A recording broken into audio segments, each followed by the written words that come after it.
Hey everyone! Welcome to our chapter reading. We are starting a new book today called Charlie and the Chocolate Factory by Roald Dahl.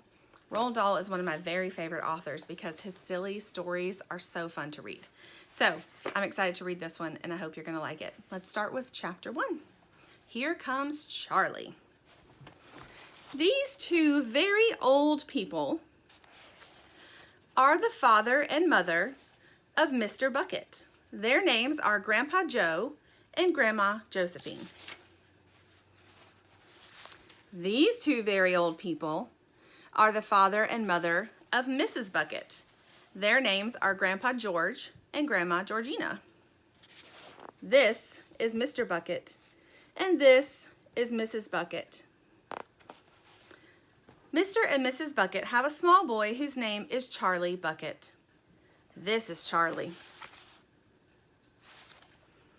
How'd you know? And how do you do? And how do you do again? He is pleased to meet you. The whole of this family, the 6 grown-ups, count them, and little Charlie Bucket live together in a small wooden house on the edge of a great town. The house wasn't nearly large enough for so many people, and life was extremely uncomfortable for them all. There were only 2 rooms in the place altogether, and there was only 1 bed. The bed was given to the old 4 grandparents because they were so old and tired. They were so tired they never got out of it. Grandpa Joe and Grandma Josephine on this side, Grandpa George and Grandma Georgina on this side. Mr. and Mrs. Bucket and little Charlie Bucket slept in the other room upon mattresses on the floor. In the summertime, this wasn't too bad, but in the winter, freezing cold drafts between blew across the floor all night long, and it was awful. There wasn't any question of them being able to buy a better house, or even 1 more bed to sleep in. They were far too poor for that. Mr. Bucket was the only person in the family with a job. He worked in a toothpaste factory where he sat all day long at a bench and screwed the little caps onto the tops of the tubes of toothpaste after the tubes had been filled. But a toothpaste cap screwer is never paid very much money, and poor Mr. Bucket, however hard he worked and however fast he screwed on the caps, was never able to make enough to buy 1/2 of the things that so large a family needed. There wasn't even enough money to buy proper food for them all. The only meals they could afford were bread and margarine for breakfast, boiled potatoes and cabbage for lunch, and cabbage soup for supper. Sundays were a bit better. They all looked forward to Sundays because then, although they had exactly the same, everyone was allowed a second helping. The Buckets, of course, didn't starve, but every one of them, the 2 old grandfathers, the 2 old grandmothers, Charlie's father, Charlie's mother, and especially little Charlie himself, went about from morning till night with a horrible empty feeling in their tummies. Charlie felt it worst of all. And although his father... Sorry guys, the pages are sticking together. And although his father and mother often went without their own share of lunch or supper so they could give it to him, it still wasn't nearly enough for a growing boy. He desperately wanted something more filling and satisfying than cabbage and cabbage soup. The one thing he longed for more than anything else was chocolate. Walking to school in the mornings, Charlie could see great slabs of chocolate piled up high in the shop windows, and he would stop and stare and press his nose against the glass, his mouth watering like mad. Many times a day, he would see other children taking creamy candy bars out of their pockets and munching them greedily, and that, of course, was pure torture. Only once a year on his birthday did Charlie Bucket ever get to taste a bit of chocolate. The whole family saved up their money for that special occasion, and when the great day arrived, Charlie was always presented with 1 small chocolate bar to eat all by himself. And each time he received it on those marvelous birthday mornings, he would place it carefully in a small wooden box that he owned and treasure it as though it were a bar of solid gold. And for the next few days, he would allow himself only to look at it, but never to touch it. Then at last, when he could stand it no longer, he would peel back a tiny bit of paper wrapping at one corner to expose a tiny bit of chocolate. And then he would take a tiny nibble, just enough to allow the lovely sweet taste to spread out slowly over his tongue. The next day he would take another tiny nibble, and so on and so on. And in this way, Charlie would make his 10-cent bar of birthday chocolate last him for more than a month. But I haven't yet told you about the one awful thing that tortured little Charlie, the lover of chocolate, more than anything else. This thing for him was far, far worse than seeing the slabs of chocolate in the shop windows or watching other children munching creamy candy bars right in front of him. It was the most terrible, torturing thing you could imagine, and it was this. In the town itself, actually within sight of the house in which Charlie lived, there was an enormous chocolate factory. Just imagine that. And it wasn't simply an ordinary enormous chocolate factory either. It was the largest and most famous in the whole world.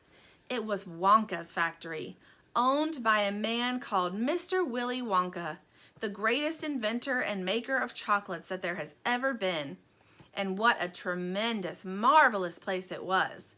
It had huge iron gates leading into it, and a high wall surrounding it, and smoke belching from its chimneys, and strange whizzing sounds coming from deep inside it.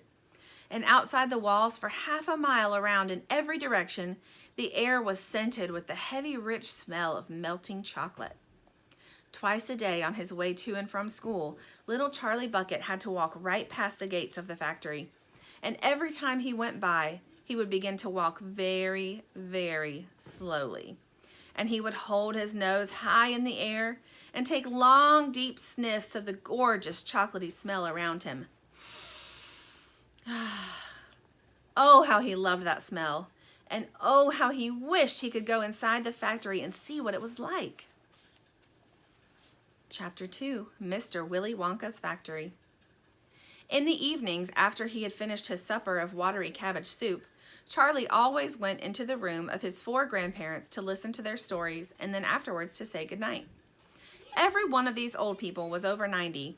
They were as shriveled as prunes and as bony as skeletons, and throughout the day, until Charlie made his appearance, they lay huddled in their bed, 2 at either end, with nightcaps on to keep their heads warm, dozing the time away with nothing to do.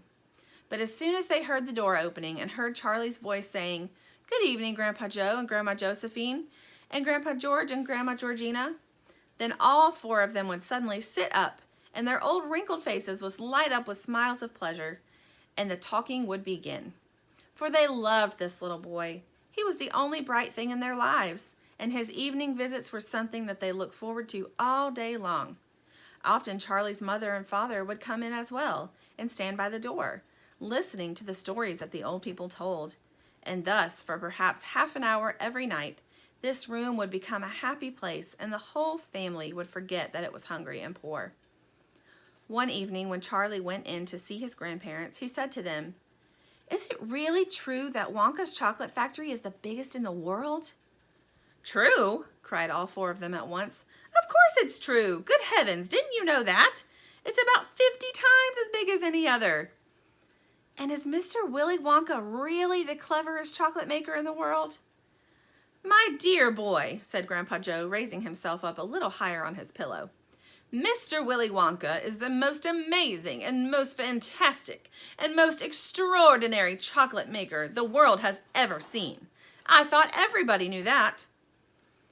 "I knew he was famous, Grandpa Joe, and I knew he was very clever." "Clever!" cried the old man. "He's more than that. He's a magician with chocolate. He can make anything he wants. Isn't that a fact, my dears?" The other 3 old people nodded their heads slowly up and down and said, "Absolutely true, just as true can be." And Grandpa Joe said, "You mean to say I've never told you about Mr. Willy Wonka and his factory?" "Never," answered little Charlie. "Good heavens above, I don't know what's the matter with me." "Will you tell me now, Grandpa Joe, please?" "I certainly will. Sit down beside me on the bed, my dear, and listen carefully." Grandpa Joe was the oldest of the 4 grandparents. He was 96 and a half, and that's just about as old as anybody can be. Like all extremely old people, he was delicate and weak, and throughout the day he spoke very little. But in the evenings, when Charlie, his beloved grandson, was in the room, he seemed in some marvelous way to grow quite young again. All his tiredness fell away from him, and he became as eager and excited as a young boy. "Oh, what a man he is, this Mr. Willy Wonka," cried Grandpa Joe. Did you know, for example, that he has himself invented more than 200 new kinds of candy bars, each with a different center, each far sweeter and creamier and more delicious than anything the other chocolate factories can make? Perfectly true, cried Grandma Josephine. And he sends them all the four corners of the earth. Isn't that so, Grandpa Joe? It is, my dear, it is. And to all the kings and presidents of the world as well. But it isn't only candy bars that he makes. Oh, dear me, no. He has some really fantastic inventions up his sleeve, Mr. Willy Wonka has. Did you know that he's invented a way of making chocolate ice cream so that it stays cold for hours and hours without being in the icebox? You can even leave it lying in the sun all morning on a hot day and it won't go runny. But that's impossible, said little Charlie, staring at his grandfather. Of course it's impossible, cried Grandpa Joe. It's absolutely absurd, but Mr. Willy Wonka has done it. Quite right, the others agreed, nodding their heads. Mr. Wonka has done it. And then again, Grandpa Joe went on, speaking very slowly now so that Charlie wouldn't miss a word. Mr. Willy Wonka can make marshmallows that taste of violets and rich caramels that change color every 10 seconds as you suck them, and little feathery sweets that melt away deliciously the moment you put them between your lips. He can make chewing gum that never loses its taste, and candy balloons you can blow up to enormous sizes before you pop them with a pin and gobble them up. And by a most secret method, he can make lovely bluebird's eggs with black spots on them. And when you put one of these in your mouth, it gradually gets smaller. Here they are, listening to Grandpa Joe telling his story in the bed.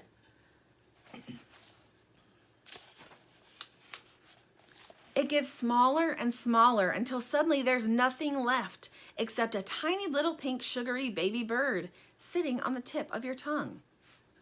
Grandpa Joe paused and ran the point of his tongue slowly over his lip. It makes my mouth water just thinking about it, he said. Mine too, said little Charlie, but please go on. While they were talking, Mr. and Mrs. Bucket, Charlie's mother and father, had come quietly into the room, and now both were standing just inside the door listening.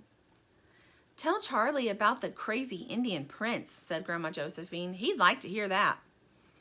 You mean Prince Pondicherry? Said Grandpa Joe, and he began chuckling with laughter. Completely dotty, said Grandpa George, but very rich, said Grandma Georgina. What did he do? Asked Charlie eagerly. Listen, said Grandpa Joe, and I'll tell you. Chapter 3, Mr. Wonka and the Indian Prince. Prince Pondicherry wrote a letter to Mr. Willy Wonka, said Grandpa Joe, and asked him to come all the way out to India and build him a colossal palace entirely out of chocolate. Did Mr. Wonka do it, Grandpa? He did indeed, and what a palace it was. It had 100 rooms, and everything was made of either dark or light chocolate.